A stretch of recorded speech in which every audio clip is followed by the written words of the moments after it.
Ladies and gentlemen, thanks for joining us here today.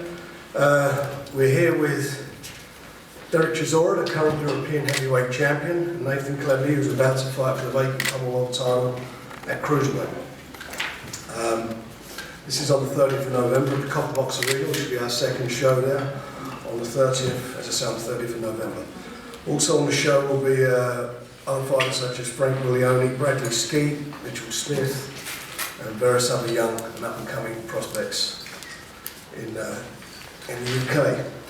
Let's talk about Dereck first of all. Dereck is fighting Matteo Madungnu, who's from Italy. He's 14-0, undefeated.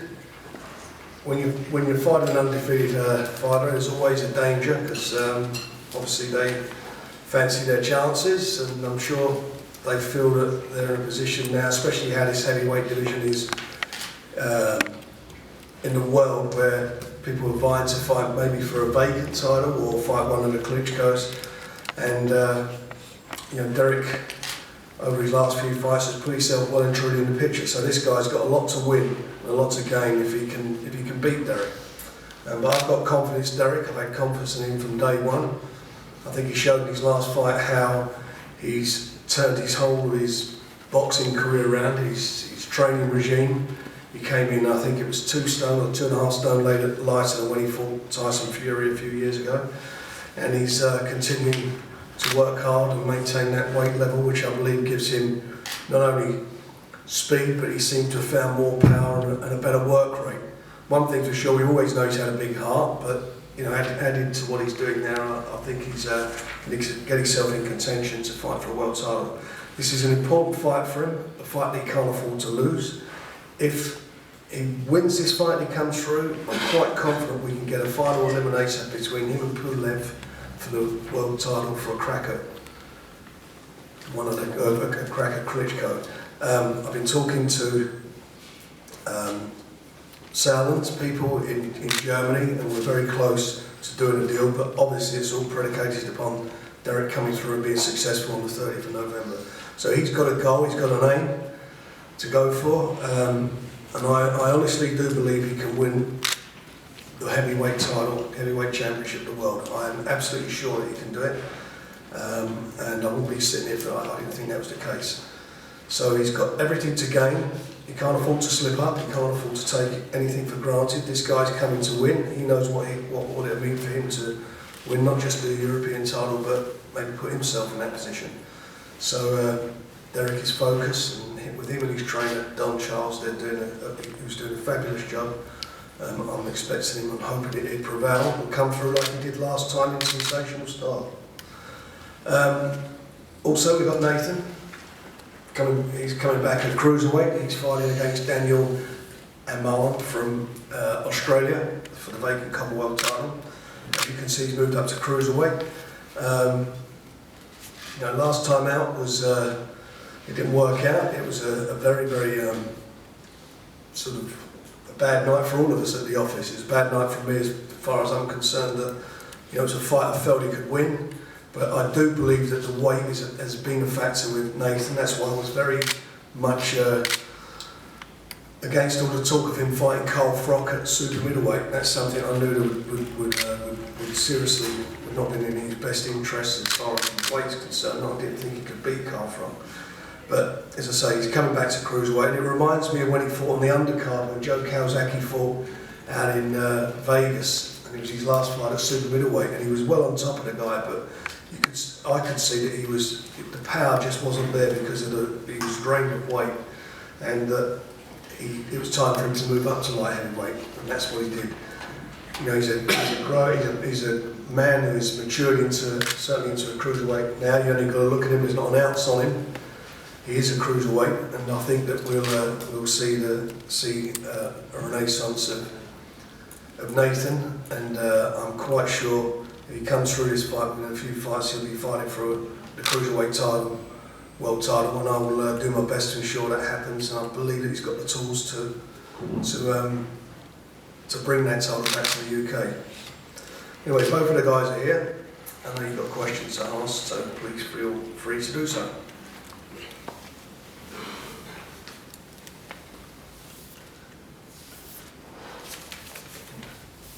How hard are you working, Dereck? I mean, you're committed constantly, or you're ticking over to stay ready to serious training for the fight? I was working hard for the last three weeks. Right now, just taking time off now.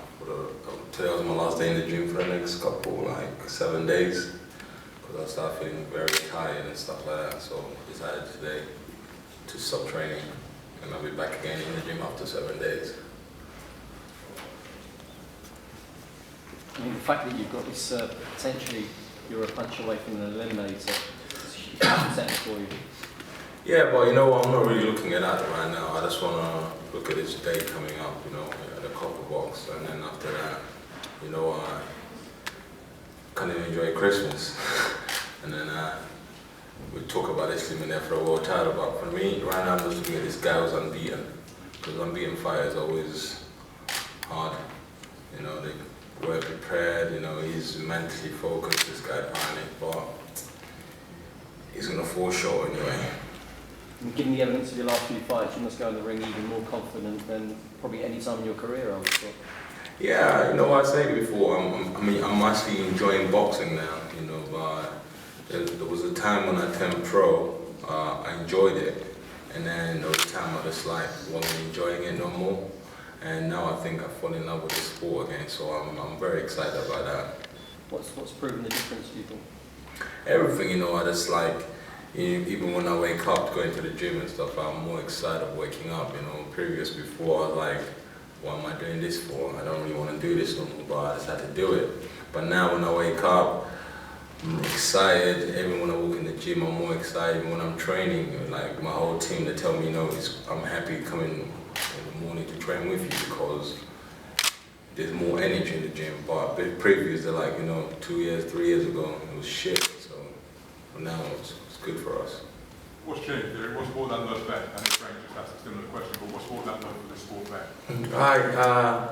You know what? First of all, my mom told me either you do this full percent or you stop. You know, you're gonna get hurt if you don't do it properly. And what most people don't understand, you know, after I lost the fight with David Hay, I went away for a while. Then I came back to Frank, and then I told Frank, you know what, I don't want to fight no more. And Frank goes, all right, and it's all right. And then when I left his office, I was like, am I going to give up this? That's right now when I'm almost there. So after a couple of weeks, I phoned him. I said, you know what, I'm still going to do it. How are we going to go forward? And he said, this is how we're going to do it. And that was it. Did you need to be sort of talked out of that decision? Or was it something you came to yourself? No, you know, Frank didn't even try and talk me out of that situation. He just said, all right, then cool, you know, I'm always here for you, lad, fine. I just left. And then after I realized, you know what, I remember when I started amateur boxing, I was like, you know what, I want to be one of the greatest fighters in the world, so right now I'm trying to aim to get to that position. But do you view this as the chance you've got now? I know you're obviously focusing just on this fight, but the chance you've got in the long term now, is this Oh yeah, you know, now I'm more and more like I want to hurt everybody I get in the ring with now, so I don't really care no more. Things are going well for me right now then. Nathan, there was talk from yourself about whether you were going to carry on fighting, and now you've decided to do so. If you could explain how you came to that decision, and how you feel about how much in love you are with boxing now. Yeah, I always said throughout my boxing career, professional boxing career, that as soon as I lose, I'd probably, you know, consider leaving boxing. But it's probably because of my background as well. You know, I could obviously have a comfortable living outside boxing. I don't really need to get slapped in the head for a living, but the desire is still there, and I feel I don't want to go out like that on that loss. And you know, I think it's a new chapter for me. Chapter 2 begins for me, and I'm excited by that. You know, because now, like I was when I came up to light heavyweight, started Commonwealth title, British, European, world, and now I start with a Commonwealth title at cruiserweight. And I'm in this. I'm not in boxing to mess about or play about. I'm in there to become world champion. Otherwise, I would seriously get out of the sport. So I'm back. and I'm back to win the world title at cruiserweight, to become two-weight world champion. And I will do it. I will do it. Would it be fair to say, Nathan, you don't really realise how much you miss something until you're not doing it, until it's not there?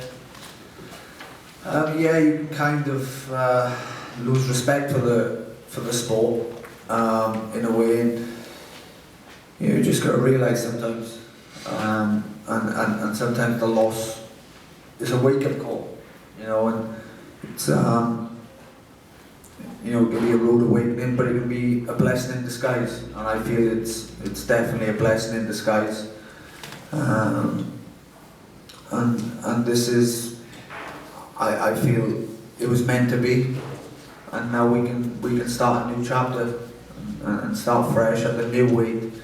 I feel at my correct weight now, because I've been light heavyweight for 6 years, since I was 20 years of age, and naturally I've gone bigger. And if you notice, when I turned light heavy from super middle, I had eight knockouts in a row, and all of a sudden they dried up. So hopefully I can bring that back at cruiserweight, because I do feel I've outgrown light heavyweight now, so it's time for a fresh start. Do you feel that speed and power and timing will still be there? Most definitely. I know so, because when I spar in the gym and I'm heavier and I'm sparring, I feel on fire, and then as soon as I lose weight to get down towards the light heavyweight, I'm a gym man. So it's more speed, more power. I feel like I'll be a different animal at cruiserweight. How big a factor do you think weight was against Kovalev? A big factor, but ultimately I just got caught, and I couldn't recover in that fight. He caught me. He's a big puncher. Big puncher, and he took his chance. So would the punch resistance be better with extra weight? Maybe so, but ultimately he caught me with a good shot and took his chance. So credit to him for that. And he's still only 26, and he's a baby as far as, when you think about how many fights he's had, how long he's won a world title. You look at a lot of the fighters around today, some of the guys who've not even fought for a world title were older than him. So, full credit to him for that. I think the weight was a factor, but also, on the night, it was totally the wrong tactics. Which way you look at it, you're going to go and stand and trade with big punches, and you get clipped, you go, somebody will go, and unfortunately you got caught. So it's a lesson to be learned, and as I say, he's moving up now to cruiserweight, and it's all about learning from your last fight, learning from your experiences. I think Dereck is a prime example for that. He's learned from, and Dereck has moved very quickly as well. If you look at his record, he won the British title very quickly.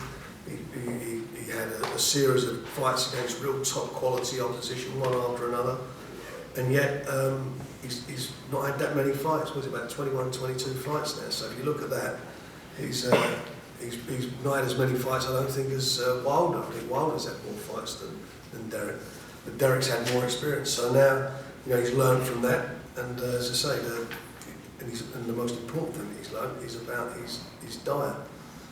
And weight is a crucial factor for any boxer, even if you're a heavyweight. It's always best to make to come in as best as you can. Not to, there was this thing about guys coming in heavy at heavyweight because they thought they were heavier. It'd be harder for them to be pushed around. Yet the fact of life is you carting all that crap around on your body. You want to be fast. You want to be. That's good fighters. Speed, body movement, the power. It's all about being in the best possible physical condition, and that's what I think that's what we see last time out of Dereck. That was a great performance last time, and for me the best thing about the fight was when he got clipped.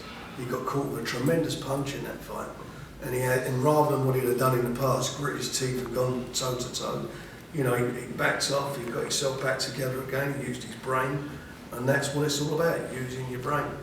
And I think that we're going to see some. I'm hoping we see something special on the 30th, and we can move on from there, isn't it, in the direction I'd like him to go in. And it's the same for Nathan. Again, I think a bit of the pennies dropped in other areas where, you know, we've had talks about quite a few things, and it's about focusing and using your best strengths. And I know what his best strengths are. And I've sort of been around long enough to sit and, you know, and watch him how he performs, and I just feel that, you know, at cruiserweight, I think he's going to be something exceptional. He's got great speed, keeps himself in great nick. And you only got to look at him. He's got an ounce on him, and dragging those last 4 or 5 pounds off to make light heavyweight was, I think, was to his detriment. But it's hard to give up a world title. You know, you're a world champion. World champions defend their titles, and on the night he rolled the dice with me to see if he could win that fight. And had he won the fight, he would have been in a massive position with a bracket of American TV. But it weren't to be, and now we move on in a different direction. But he is, you know, Nathan's the business, he's the goods, and again, he's going to want a really good performance on the 30th to show that he's back in the game big time. Nathan, how are you acquiring the weight to go up to the cruiserweight limit? Are you cutting weight to still make 200 pounds, or are you bulking up to make it? Will you go light cruiserweight or bang on? I'm walking around in the weight now. I went on an all-inclusive to Cyprus, and that made sure I'm on the cruiserweight limit, but not naturally. I'm walking around pretty much on the cruiserweight limit now, so there is no dieting to be done. It is what it is, but I'm enjoying it. I'm definitely enjoying it because now I can do my strength training without worrying about putting too much on. I can just leave myself go a little bit.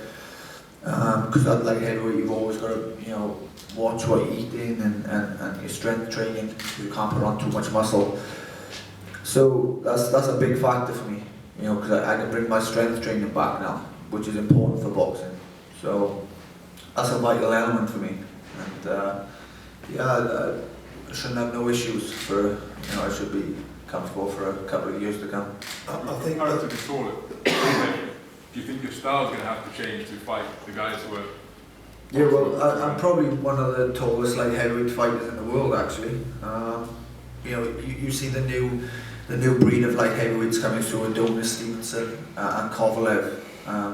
Stevenson's 5'10", but he's compact. He can bring up his power, whereas I'm draining because I'm 6'2", and I'm burning muscle. But Kovalev, again, maximum 6 foot, but he's got that muscle density. So these guys they hit hard because they haven't got to drain down, they've got to burn no muscle. So I think it was only a matter of time really. And now go up the cruiserweight, take my speed. It's hard to believe actually.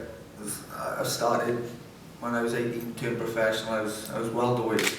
I had my first 3 professional fights at 10 stone 10, and now I'm a cruiserweight. It's just because I turned over young, you know, I'm still growing, so I don't know where it's going to end. Is it good to sort of get back on the bike straight away with a title fight? You know, come on, title fight. Yeah, straight into a 12-round fight, title fight. Let's get this show going again. You know, straight in the deep end and accelerate towards that world title.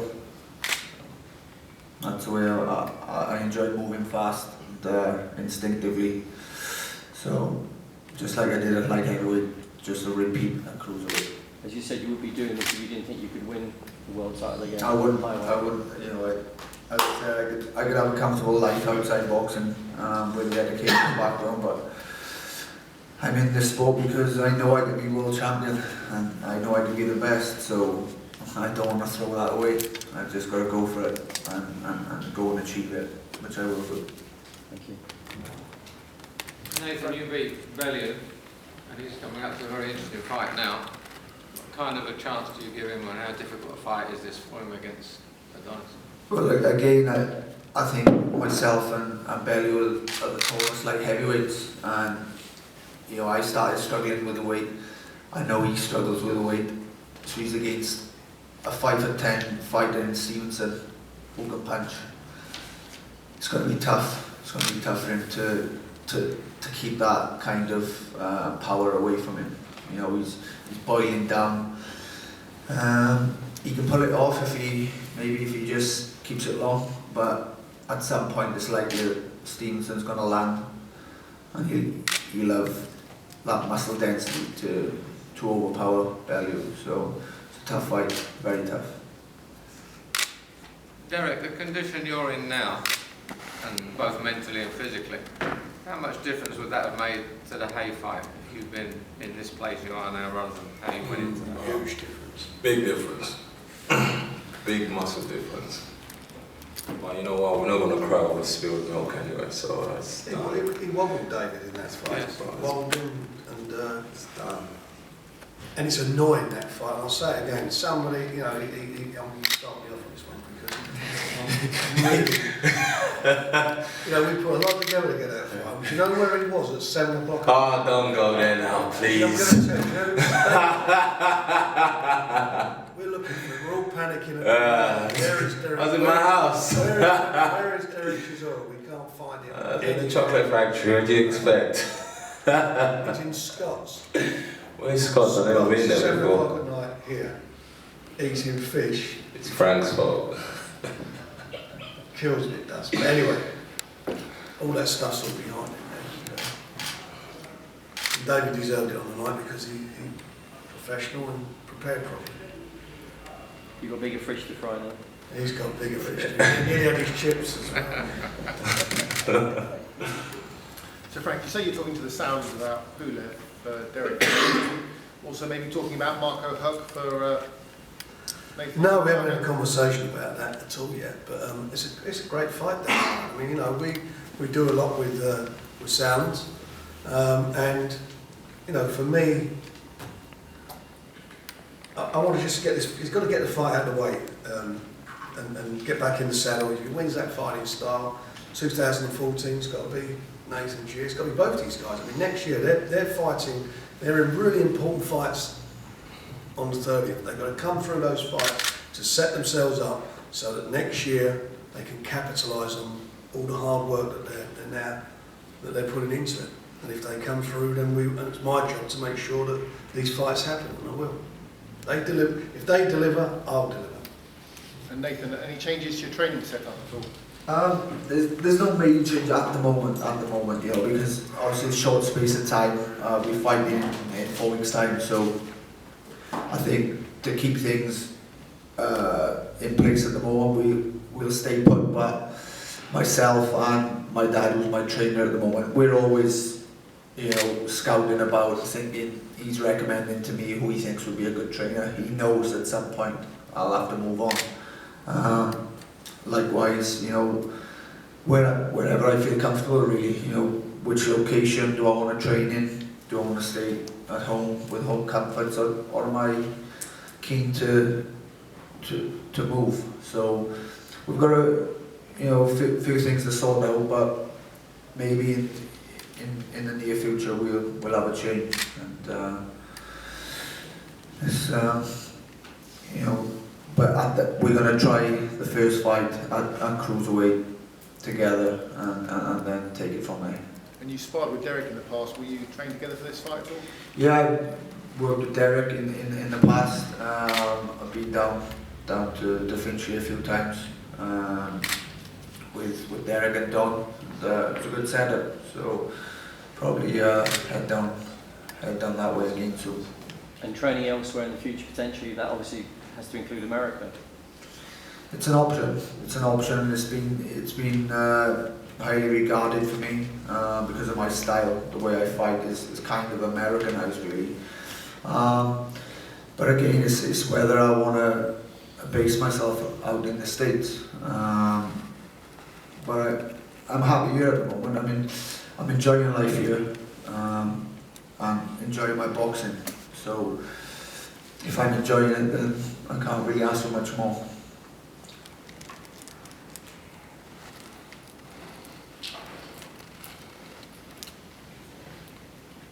Are there more questions?